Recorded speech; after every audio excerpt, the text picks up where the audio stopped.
millonario finge estar en coma, pero escucha una confesión de su enfermera y todo cambia. El silencio en la suite presidencial del Hospital San Judas era de esos que pesan, de los que se te meten en los huesos y te hacen sentir chiquito. No era el silencio tranquilo de una casa dormida, no señor. Era un silencio cargado de tensión, de aparatos que pitaban bajito pero sin parar, y del olor ese a limpio y a medicina que se te pega en la nariz y no se va más. En medio de todo ese lujo frío, en una cama que parecía más grande que mi departamento entero, estaba don Armando de la Riva, o mejor dicho, lo que quedaba de él. Un cuerpo inmóvil, pálido, conectado a un montón de cables y tubos que iban y venían de unas máquinas que parecían sacadas de una película de ciencia ficción. Coma profundo, decían los médicos con caras largas y palabras difíciles.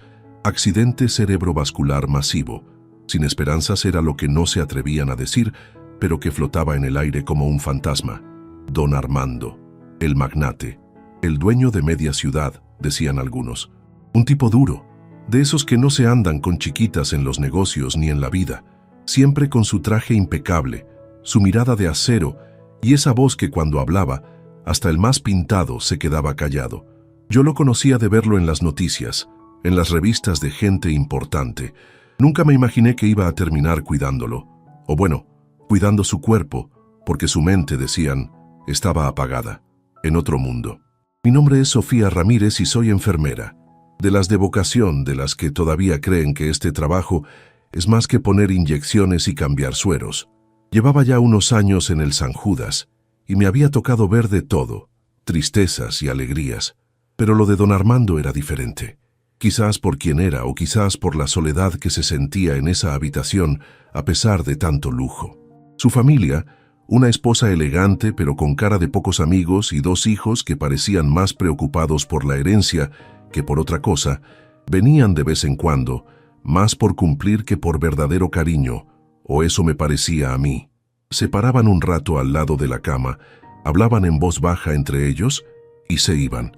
Don Armando, ahí, quieto como una estatua, pero había algo que nadie sabía, algo que ni los médicos más prestigiosos, ni su familia distante, ni el ejército de abogados que revoloteaban como buitres, sospechaban. Y es que don Armando de la Riva no estaba en coma, no del todo. Había sido un plan desesperado, una jugada arriesgada nacida de la necesidad. Unas semanas antes del supuesto accidente, Armando había descubierto algo feo, muy feo, en sus propias empresas. Una traición de alguien muy cercano, alguien en quien confiaba ciegamente, un desfalco millonario, planes para arruinarlo, para dejarlo en la calle. Se sintió acorralado, sin saber en quién confiar. La presión fue brutal.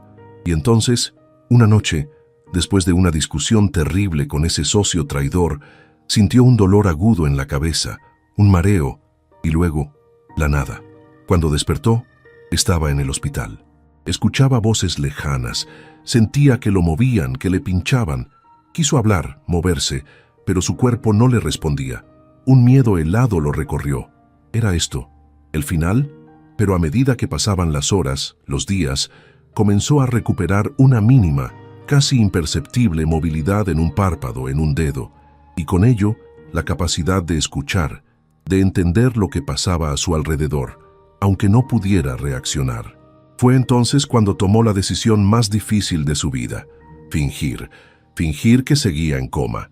Era su única oportunidad de ganar tiempo, de escuchar, de descubrir quiénes eran sus verdaderos enemigos y quiénes, si es que quedaba alguno, sus aliados. Sabía que era una locura, un juego peligroso, pero su instinto de supervivencia, ese que lo había llevado a la cima del mundo de los negocios, le decía que era su única carta.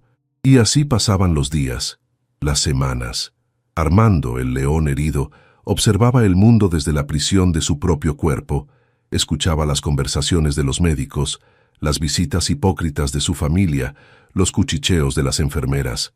Aprendió a distinguir los pasos de cada una, el tono de sus voces, sus pequeños hábitos.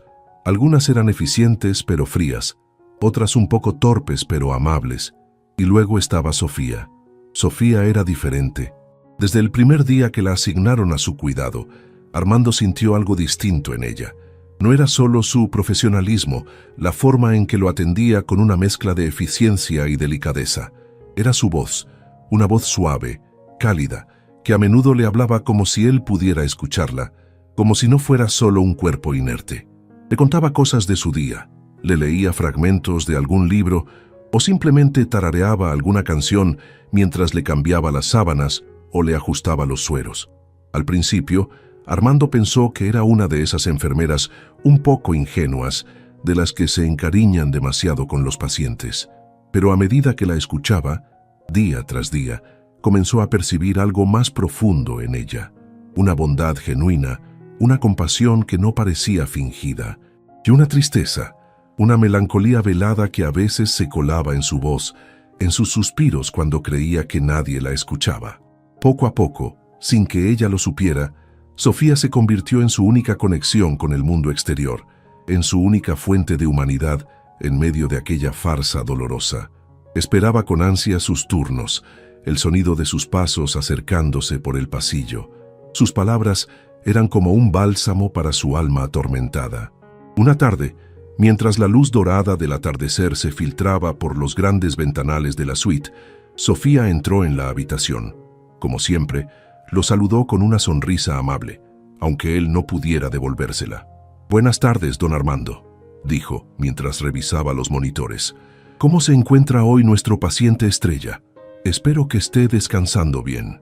Hoy ha sido un día un poco ajetreado en el hospital, pero ya está todo más tranquilo». Comenzó a hacer sus tareas rutinarias, tomarle la presión, revisar las vías, asegurarse de que todo estuviera en orden, y mientras lo hacía, como era su costumbre, comenzó a hablarle. «Sabe, don Armando, hoy he estado pensando mucho. A veces la vida nos pone en situaciones difíciles, ¿verdad? Uno cree que tiene todo bajo control, y de repente, todo cambia. Pero yo creo que siempre hay una razón para las cosas, aunque no la entendamos en el momento, y siempre hay esperanza, por más oscura que parezca la noche». Armando escuchaba, inmóvil, las palabras de Sofía, tan sencillas, tan llenas de una fe humilde, resonaban en su interior de una manera extraña. Él, que siempre había creído en el poder, en el control, en la fuerza, se sentía conmovido por la simpleza de aquella filosofía de vida. «Yo también he pasado por momentos difíciles, don Armando», continuó Sofía, su voz ahora un poco más baja, más íntima. «Momentos en los que creí que no podría seguir adelante, pero siempre hay algo, o alguien, que te da fuerzas para levantarte. Para mí, ese alguien es mi hermanito». Armando aguzó el oído si es que eso era posible en su estado. Era la primera vez que Sofía mencionaba a su familia de una forma tan personal. «Se llama Mateo», dijo Sofía, y una ternura especial tiñó su voz. «Tiene apenas 8 añitos. Es la luz de mis ojos, don Armando. Un niño bueno, inteligente, lleno de vida. Pero la vida no ha sido fácil para él, ni para mí». Hizo una pausa, y Armando pudo escuchar un leve suspiro. «Nuestros padres nos dejaron cuando éramos muy pequeños. Una enfermedad se los llevó, y quedamos solos. Bueno, con una tía que nos acogió un tiempo, pero ella también tenía sus propios problemas, su propia familia que mantener. Así que desde muy jovencita tuve que aprender a trabajar, a cuidar de Mateo, a ser fuerte por los dos». Armando sintió una punzada de algo que se parecía mucho a la compasión. Él, que había crecido en la abundancia, que nunca había conocido la verdadera necesidad, escuchaba la historia de aquella joven enfermera que luchaba día a día por sacar adelante a su hermano pequeño, y se sentía avergonzado de sus propias quejas, de sus propias ambiciones desmedidas. «Estudié enfermería con mucho esfuerzo, don Armando, con becas, trabajando por las noches, haciendo malabares para poder cuidar de Mateo y no descuidar los estudios. Muchos me decían que era demasiado, que no podría, pero yo sabía que tenía que hacerlo, por él, para poder darle un futuro mejor, para que no le faltara nada, para que pudiera estudiar y ser alguien en la vida». La voz de Sofía se quebró ligeramente al final, y Armando supo que estaba luchando contra las lágrimas. Sintió un impulso irrefrenable de consolarla, de decirle que admiraba su fortaleza, su dedicación, pero su cuerpo seguía siendo una prisión. Solo podía escuchar, impotente. «Y ahora Mateo está enfermo, don Armando. La confesión salió como un susurro ahogado, cargado de un dolor que traspasó la barrera de la inmovilidad de Armando y llegó directamente a su corazón. Tiene un problema en el corazón. Los médicos dicen que necesita una operación muy costosa, muy complicada, una operación que yo no puedo pagar. El silencio en la habitación se hizo aún más denso. Armando sintió como si le hubieran dado un golpe en el estómago. La ironía de la situación era brutal. Él, uno de los hombres más ricos del país, postrado en una cama de hospital, fingiendo un coma, mientras la joven enfermera que lo cuidaba con tanta dedicación se enfrentaba a una tragedia personal que el dinero, su dinero, podría solucionar en un instante. He estado ahorrando cada centavo, don Armando, continuó Sofía, su voz temblorosa, haciendo turnos extra, buscando ayudas, préstamos, pero no es suficiente. El tiempo se acaba. Y tengo tanto miedo de perderlo. Él es todo lo que tengo en el mundo. Las lágrimas comenzaron a rodar por las mejillas de Sofía. Intentó secárselas con el dorso de la mano, pero eran demasiadas. Se apoyó un instante en el borde de la cama de Armando, como si buscara un apoyo invisible, y sus sollozos se hicieron más audibles. Armando escuchaba, su corazón encogido. La desesperación en la voz de Sofía era tan palpable, tan real, y él, que tenía el poder de cambiar esa situación, de aliviar ese sufrimiento, estaba atrapado, silenciado por su propia farsa. La culpa lo invadió, una culpa amarga y profunda. ¿Qué clase de hombre era? Un cobarde que se escondía detrás de una enfermedad fingida, mientras una joven buena y trabajadora sufría por no poder salvar a su hermano. En ese momento, en medio de la lujosa suite del hospital, con el sonido de los monitores como única música de fondo y los sollozos de Sofía rompiendo el silencio, don Armando de la Riva sintió que algo se quebraba en su interior. Su coraza de cinismo, de egoísmo, de frialdad, comenzó a resquebrajarse, y una pregunta comenzó a tomar forma en su mente. Una pregunta que lo cambiaría todo. ¿Valía la pena seguir con aquella farsa, por más justificada que estuviera su necesidad de descubrir a sus traidores, si eso significaba ser un espectador pasivo de la tragedia de alguien que le había mostrado una bondad tan desinteresada? La confesión de Sofía, nacida de la soledad y la desesperación, había llegado a los oídos de su paciente multimillonario. Un paciente que, sin que ella lo supiera, no solo la estaba escuchando, sino que estaba siendo profundamente conmovido por sus palabras. Y esa confesión, en la quietud de aquella habitación de hospital, estaba a punto de desencadenar una serie de acontecimientos que ninguno de los dos podría haber imaginado. El juego de Armando estaba a punto de cambiar, y su vida también. Los sollozos de Sofía se fueron calmando poco a poco, convirtiéndose en un hipo suave mientras intentaba recomponerse. Se secó las lágrimas con un pañuelo de papel que sacó del bolsillo de su uniforme y respiró hondo varias veces. Seguramente se sentía avergonzada por haberse desahogado así frente a un paciente que, según todos los informes, no podía ni escucharla ni entenderla. Pero la tensión acumulada, el miedo constante por la salud de Mateo, habían sido demasiado. Necesitaba soltarlo, aunque fuera al vacío aparente de aquella habitación silenciosa. «Perdóneme, don Armando», murmuró, su voz todavía un poco temblorosa. No debí molestarlo con mis problemas. Usted tiene suficientes con los suyos. Es solo que, a veces, una se siente tan sola con todo esto». Se recompuso, alisándose el uniforme, intentando recuperar su compostura profesional. Volvió a revisar los aparatos, ajustó la almohada de Armando, gestos mecánicos que realizaba para ocupar las manos, para desviar la mente del torbellino de emociones que la embargaba. Armando, mientras tanto, libraba su propia batalla interna. Las palabras de Sofía, su dolor, su vulnerabilidad, lo habían sacudido hasta lo más profundo. Ya no podía seguir siendo un espectador pasivo. La farsa del coma, que hasta hacía unos momentos le parecía una estrategia necesaria, ahora se sentía como una cobardía, una traición a la decencia más elemental. ¿De qué servía descubrir a sus enemigos, recuperar su fortuna, si en el proceso se convertía en un ser despreciable, indiferente al sufrimiento de alguien que, sin saberlo, le estaba ofreciendo un refugio de humanidad en medio de su propia oscuridad. Pensó en Mateo, ese niño de 8 años con un corazón enfermo. Pensó en la lucha titánica de Sofía por salvarlo, en su amor incondicional de hermana, y lo comparó con la frialdad de sus propios hijos, con la superficialidad de su esposa. La diferencia era abismal. Sofía, con su humildad y su bondad, representaba todo lo que él había perdido o quizás nunca había tenido de verdad en su vida: la capacidad de amar desinteresadamente, de sacrificarse por otro, de encontrar la fuerza en la adversidad. La idea de rebelarse, de terminar con el engaño, comenzó a tomar fuerza en su mente. Era un riesgo enorme, sí.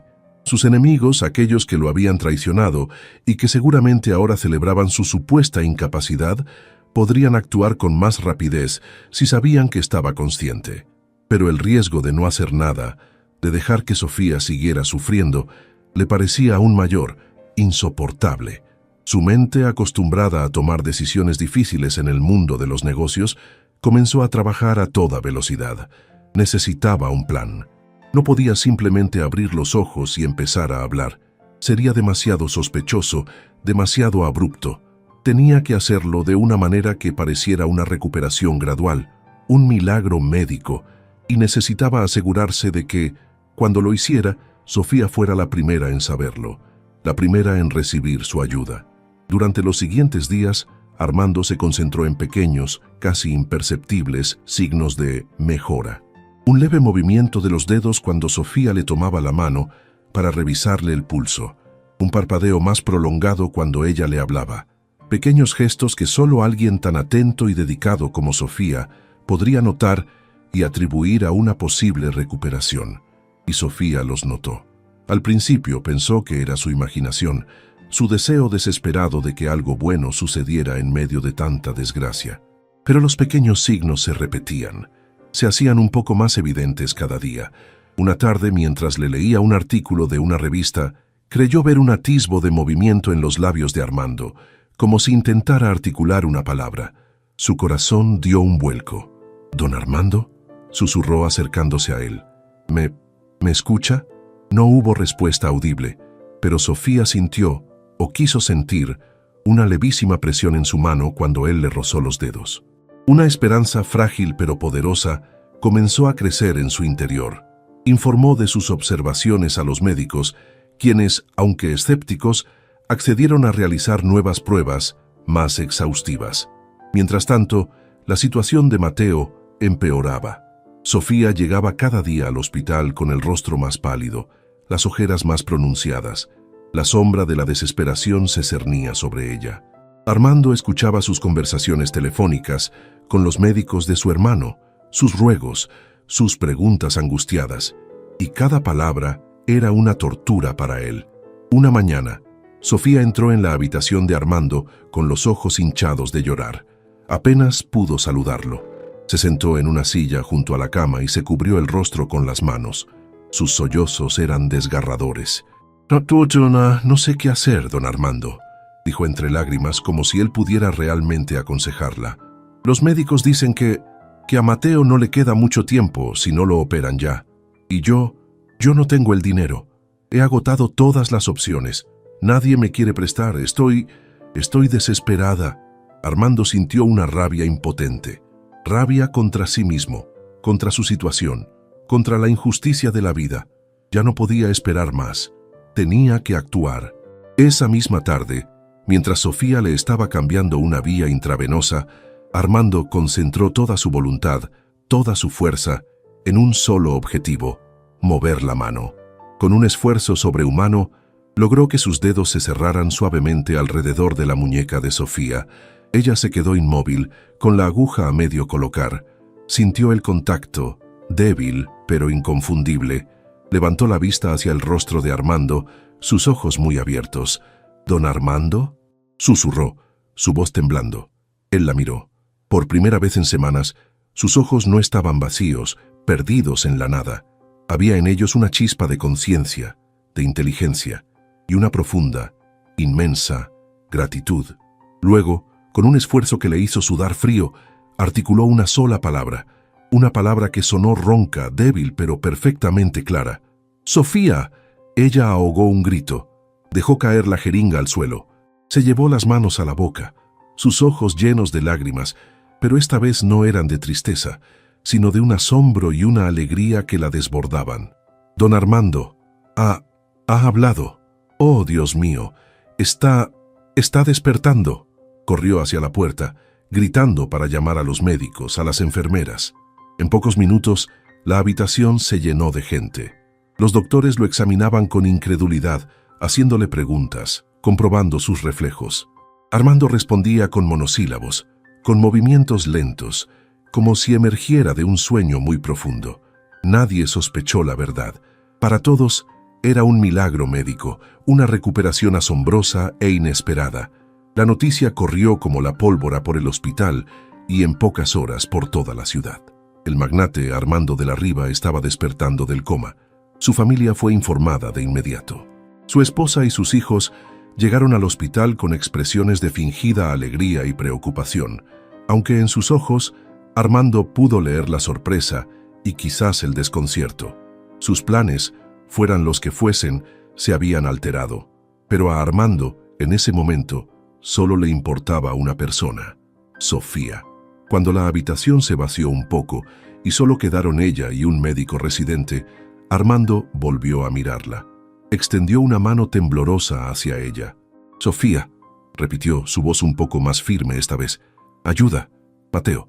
Ella lo miró, sus ojos llenos de una gratitud infinita y una confusión incipiente. «¿Mateo? ¿Cómo sabe de Mateo, don Armando?»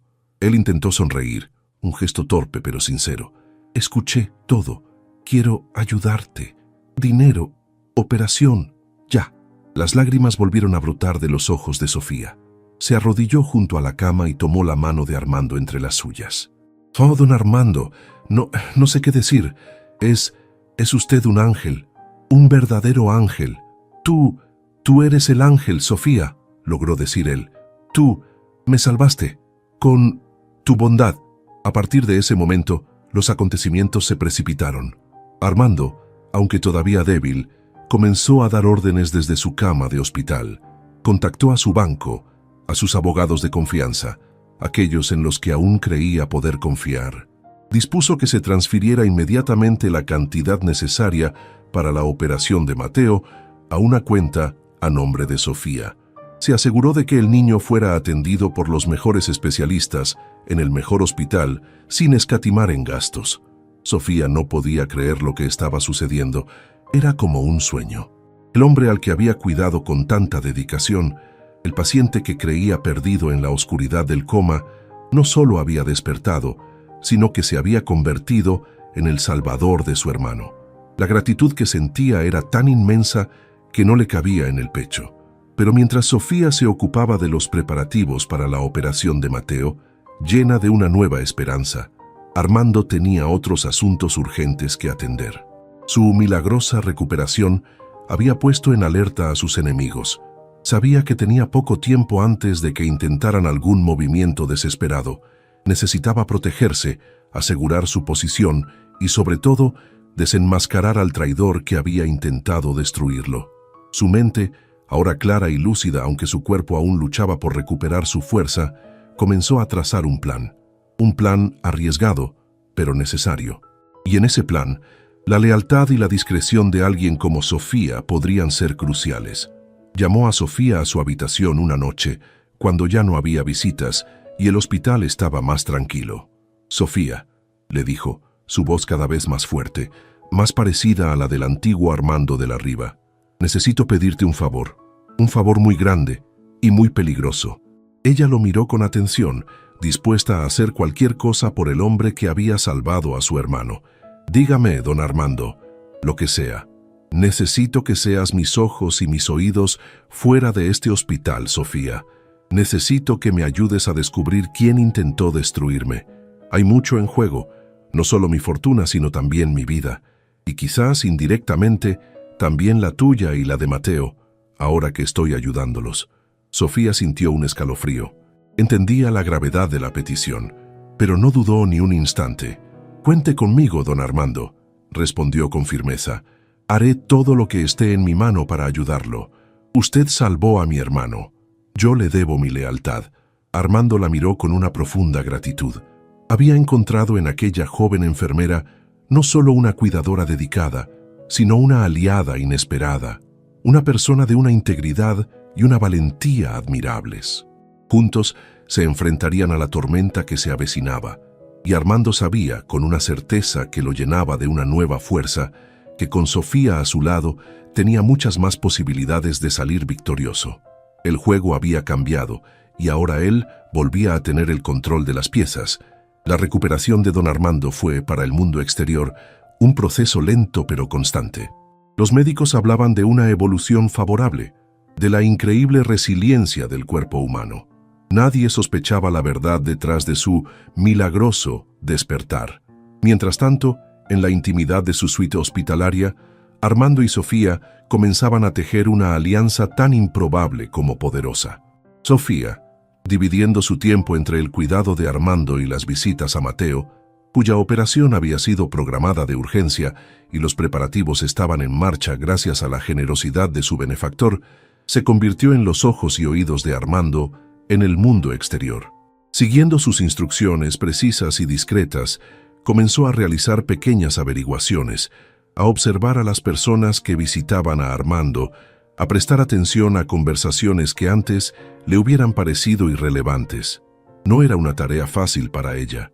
Sofía era una enfermera, no una detective.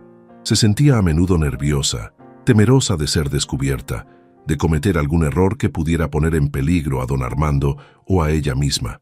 Pero la gratitud que sentía hacia él y la creciente preocupación por su seguridad le daban el coraje necesario para seguir adelante.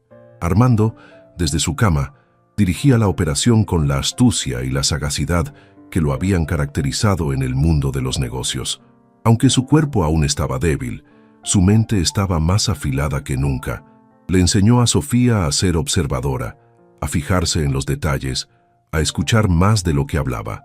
Le dio nombres, le señaló posibles sospechosos, le explicó las complejas relaciones de poder y las posibles motivaciones detrás de la traición que había sufrido. Uno de los principales sospechosos era su socio de toda la vida, Ricardo Valenzuela, un hombre que había crecido con él en el mundo empresarial, alguien en quien Armando había depositado una confianza ciega. Descubrir que Ricardo podría estar detrás del intento de arruinarlo había sido el golpe más duro, la traición más dolorosa. También estaban en la lista algunos ejecutivos ambiciosos de su propia empresa y un par de competidores sin escrúpulos que siempre habían codiciado su imperio. La familia de Armando también era un enigma. Su esposa, Beatriz, parecía genuinamente aliviada por su recuperación, pero había algo en su comportamiento, una tensión, una ansiedad mal disimulada que a Armando le resultaba sospechosa. Sus hijos, Alejandro y Mónica, seguían mostrándose distantes, más preocupados por las implicaciones financieras de su regreso que por su bienestar. Armando no descartaba que alguno de ellos pudiera estar involucrado, quizás manipulado por alguien más. Sofía comenzó a moverse con cautela por los pasillos del hospital, por las antesalas de las oficinas de Armando cuando iba a recoger algún documento o a entregar algún mensaje. Observaba las interacciones entre los visitantes, las miradas furtivas, los gestos nerviosos.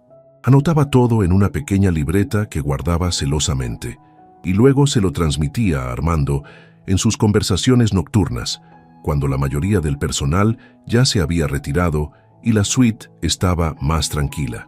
Un día, mientras esperaba en la sala de recepción de las oficinas de empresas de la Riva para entregar unos informes médicos actualizados, Sofía presenció una conversación que le heló la sangre. Ricardo Valenzuela estaba hablando por teléfono en voz baja, en un rincón apartado, pero Sofía, que había desarrollado un oído agudo para los susurros, logró captar algunas frases. El viejo se está recuperando demasiado rápido. Esto complica las cosas, tenemos que acelerar el plan B. Asegúrate de que no queden cabos sueltos esta vez. El hospital es un problema, demasiados testigos. Quizás cuando le den el alta, Sofía sintió un escalofrío. El viejo. Acelerar el plan B. No queden cabos sueltos. No había duda de que Valenzuela estaba tramando algo y que la recuperación de Armando lo había tomado por sorpresa y lo había puesto nervioso. Corrió de regreso al hospital, el corazón latiéndole con fuerza, para contarle a Armando lo que había escuchado. Armando la escuchó con atención, su rostro impasible, pero sus ojos brillando con una furia fría. La confirmación de la traición de Ricardo, aunque esperada, no dejaba de ser dolorosa. Pero ahora al menos tenía una prueba, una pista concreta, y sabía que tenía que actuar rápido. Mientras tanto, la operación de Mateo se llevó a cabo. Fueron horas de angustia para Sofía, quien esperó en la sala de espera del hospital infantil, acompañada por una enfermera que Armando había dispuesto para que no estuviera sola. El propio Armando, aunque no podía estar allí físicamente, llamó varias veces para preguntar por el estado del niño y para darle ánimos a Sofía. Finalmente, el cirujano salió con buenas noticias. La operación había sido un éxito. El corazón de Mateo había sido reparado. Necesitaría un largo periodo de recuperación, pero el pronóstico era excelente. Sofía lloró de alivio, de gratitud, de una felicidad tan inmensa que apenas podía contenerla. Lo primero que hizo fue llamar a Armando para darle la noticia. «Lo sabía, Sofía», le dijo él, su voz teñida de una emoción genuina. «Sabía que Mateo era un luchador, como su hermana. Ahora tienes que ser fuerte por él, ayudarlo en su recuperación. Y no te preocupes por nada más. Yo me encargaré del resto». La recuperación de Mateo fue un bálsamo para el alma de Sofía, una luz de esperanza en medio de la tensión y el peligro que rodeaban a don Armando. Ver a su hermanito sonreír de nuevo, recuperar poco a poco sus fuerzas, le daba la energía necesaria para seguir adelante con la peligrosa tarea que Armando le había encomendado. Armando, por su parte, aprovechó la buena noticia de la exitosa operación de Mateo para acelerar su propia recuperación. Comenzó a mostrar mejoras más rápidas, a hablar con más fluidez, a intentar moverse con la ayuda de los fisioterapeutas. Quería que sus enemigos creyeran que estaba recuperando el control, que pronto saldría del hospital y volvería a tomar las riendas de su empresa. Era una forma de presionarlos, de obligarlos a cometer errores, y los errores comenzaron a suceder. Ricardo Valenzuela, cada vez más nervioso, empezó a tomar decisiones impulsivas en la empresa, a mover grandes sumas de dinero de forma sospechosa, a contactar a personas de dudosa reputación. Sofía, siguiendo las instrucciones de Armando, logró obtener algunas pruebas documentales de estas actividades, copias de correos electrónicos, registros de llamadas, que entregó discretamente a los abogados de confianza de Armando. La tensión en el hospital era palpable. Beatriz, la esposa de Armando, lo visitaba con más frecuencia, su rostro una máscara de preocupación que no lograba ocultar su nerviosismo. Intentaba sonsacarle información sobre sus planes, sobre su estado de salud real, pero Armando se mostraba evasivo, amable, pero distante. Sospechaba que ella podría estar al tanto de los planes de Valenzuela, o incluso ser cómplice, aunque le doliera admitirlo. Sus hijos también parecían desconcertados. Alejandro, el mayor, un joven ambicioso pero débil de carácter, intentaba mostrarse solícito, pero sus preguntas siempre giraban en torno al futuro de la empresa, a la sucesión. Mónica, la hija, más pragmática y fría, apenas disimulaba su impaciencia por el lento proceso de recuperación de su padre. En medio de todo este torbellino, la figura de Sofía se erigía como un faro de lealtad y serenidad para Armando. Ella era la única persona en la que podía confiar plenamente. Su bondad, su valentía discreta, su inteligencia natural se habían convertido en herramientas indispensables en la peligrosa partida de ajedrez que Armando estaba jugando. Una noche, Armando recibió una visita inesperada. Era Ernesto, su antiguo jefe de seguridad, un hombre leal que había sido despedido por Valenzuela poco después del accidente de Armando. Ernesto había logrado eludir la vigilancia y llegar hasta la suite del hospital. «Don Armando», dijo Ernesto en voz baja, después de asegurarse de que no había nadie escuchando. «Me alegro de verlo recuperándose. Sabía que usted era demasiado fuerte para rendirse». «Gracias por venir, Ernesto», respondió Armando. «Necesito tu ayuda. Valenzuela está tramando algo grande, y creo que mi vida sigue en peligro». Ernesto asintió con gravedad. «Lo sé, señor. He estado investigando por mi cuenta. Valenzuela no solo quiere su empresa, quiere eliminarlo definitivamente, y creo que no está actuando solo. Hay alguien más arriba, alguien con mucho poder que lo está respaldando. Armando sintió un escalofrío.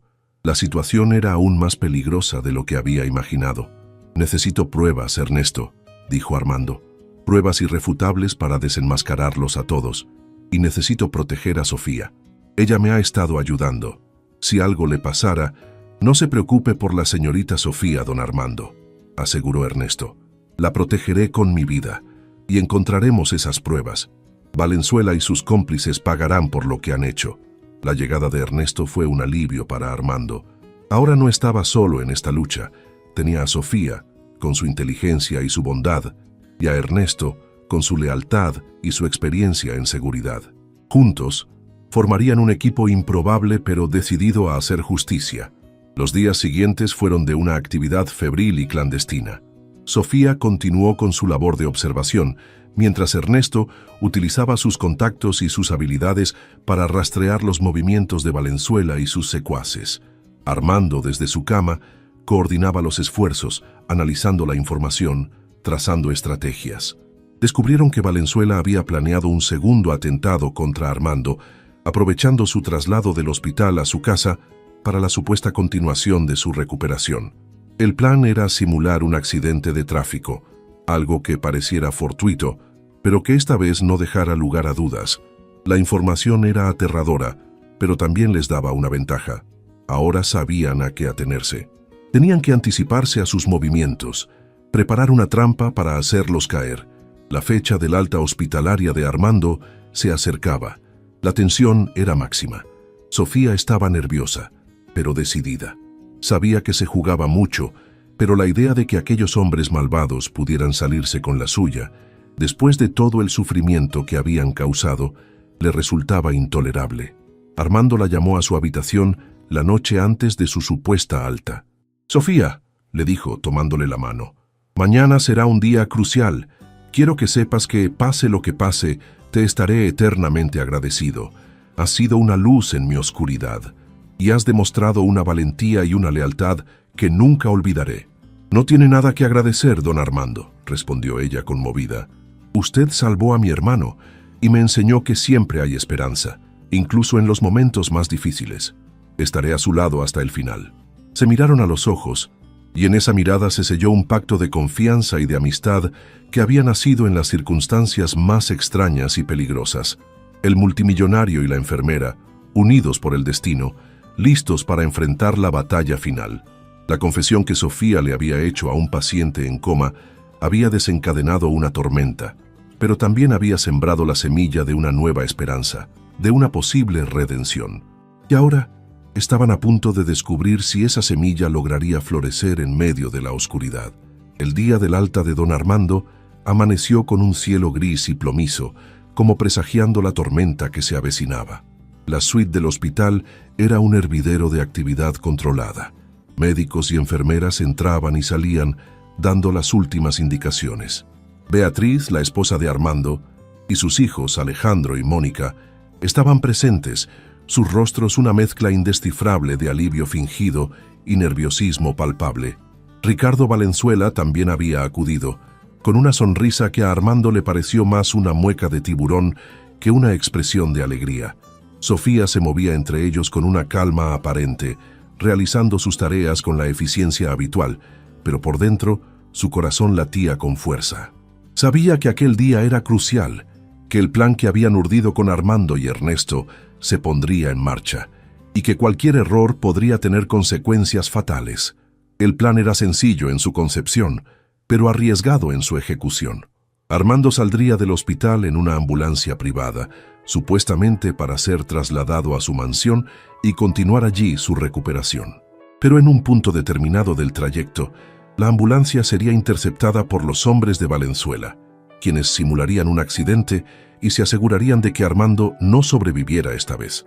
Lo que Valenzuela no sabía era que Ernesto y un pequeño equipo de seguridad de confianza estarían esperando, listos para intervenir y capturar a los atacantes en el acto, y que la ambulancia no se dirigiría a la mansión de Armando, sino a un lugar seguro que Ernesto había preparado. Mientras Armando se despedía de su familia y de Valenzuela, con palabras amables pero con una mirada que solo Sofía y Ernesto podían interpretar, Sofía sintió un nudo en el estómago. Veía la falsedad en los ojos de Valenzuela, la tensión en el rostro de Beatriz. ¿Estaría ella también involucrada? La duda la atormentaba. Armando fue trasladado en una camilla hasta la ambulancia. Sofía lo acompañó como parte del personal médico que supuestamente lo atendería durante el traslado. Era parte del plan. Su presencia allí era crucial para coordinar con Ernesto y para ser testigo de lo que sucediera. La ambulancia se puso en marcha, seguida a una distancia prudente por el coche donde viajaban Beatriz y sus hijos y por otro vehículo donde iba Valenzuela, supuestamente para asegurarse de que todo saliera bien. Pero Armando y Sofía sabían que su verdadera intención era supervisar el accidente. El trayecto fue tenso. Sofía intentaba mantener una conversación normal con Armando, como si realmente estuviera preocupada por su comodidad, pero sus manos temblaban ligeramente. Armando, por su parte, mantenía una calma admirable, aunque sus ojos estaban alerta, vigilantes. Tal como lo habían previsto, en una zona poco transitada de la carretera, un par de vehículos de aspecto sospechoso comenzaron a seguir de cerca a la ambulancia. Luego, uno de ellos se adelantó y le cerró el paso bruscamente, obligándola a detenerse. Del otro vehículo descendieron varios hombres armados, con los rostros cubiertos. «Ahora», susurró Armando a Sofía, quien inmediatamente activó un pequeño transmisor que llevaba oculto alertando a Ernesto. Los hombres armados rodearon la ambulancia, gritando e intentando forzar las puertas.